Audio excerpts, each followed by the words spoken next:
ओम नमो भगवते वासुदेवाय नमो नमः। जय श्री कृष्णा। ओम नमः शिवाय।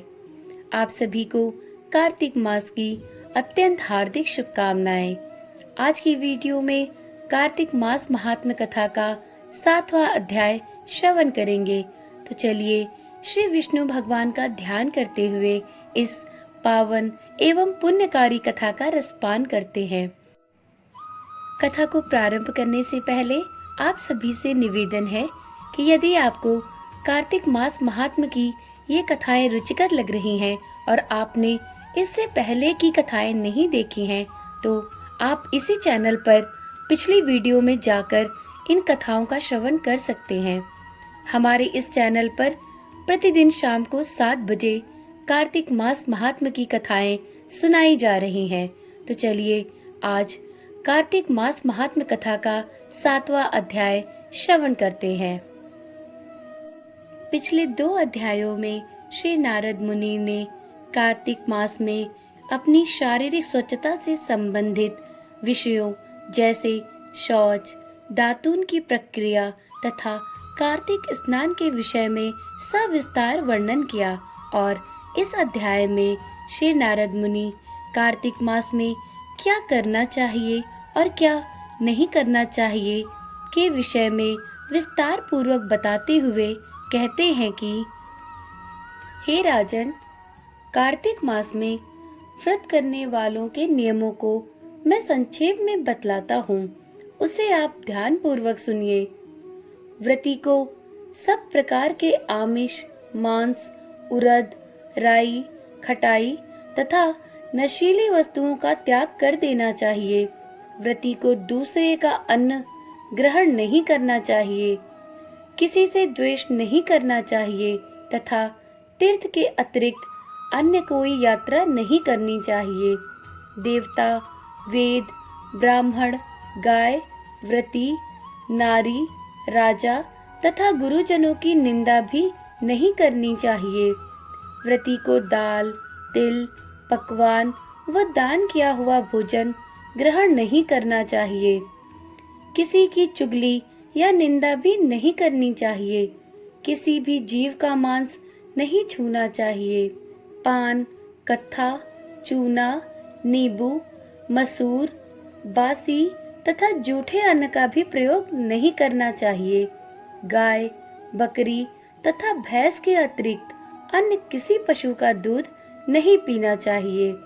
कांस्य के पात्र में रखा हुआ पंचगव्य, बहुत छोटे घड़े का पानी तथा केवल अपने लिए ही पका हुआ अन्न प्रयोग करना चाहिए।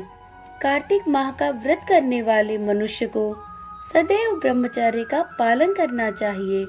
उसे धरती पर ही सोना चाहिए और दिन के चौथे पहर में केवल एक बार पत्तल में भोजन करना चाहिए। व्रती कार्तिक माह में केवल नरक चतुर्दशी, जिसे छोटी दिवाली भी कहा जाता है, के दिन ही शरीर में तेल लगा सकता है।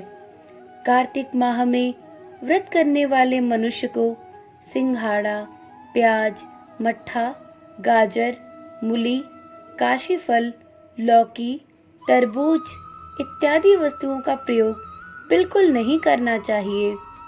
रजस्वला, चांडाल, पापी, मलिच्छ, पतित, व्रतहीन, ब्राह्मण द्रोही और नास्तिकों से बातचीत नहीं करनी चाहिए।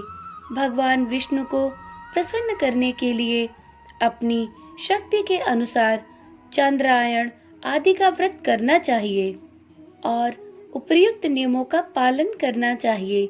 व्रती को प्रतिपदा को कुम्हड़ा, द्वितीया को कटहल, तृतीया को तरुणी स्त्री, चतुर्थी को मूली, पंचमी को बेल, षष्ठी को तरबूज, सप्तमी को आंवला, अष्टमी को नारियल, नवमी को मूली, दशमी को लौकी, एकादशी को परवल, द्वादशी को बेर, त्रयोदशी को मट्ठा, चतुर्दशी को गाजर तथा पूर्णिमा को शाक का प्रयोग नहीं करना चाहिए।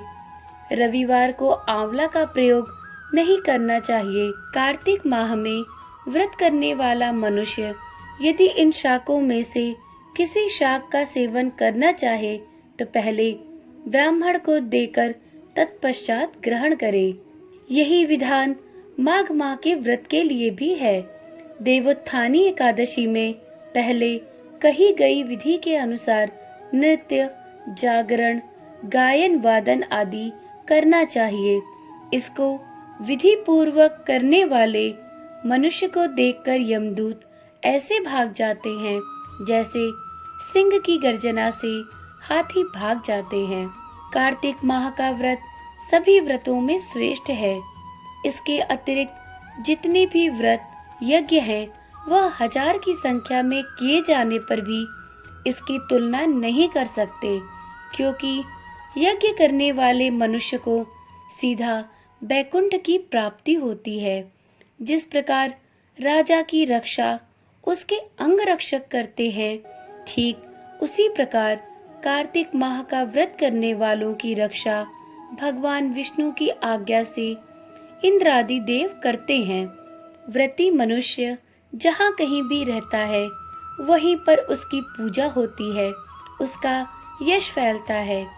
उसके निवास स्थान पर भूत, पिशाच आदि कोई भी नहीं रह पाते।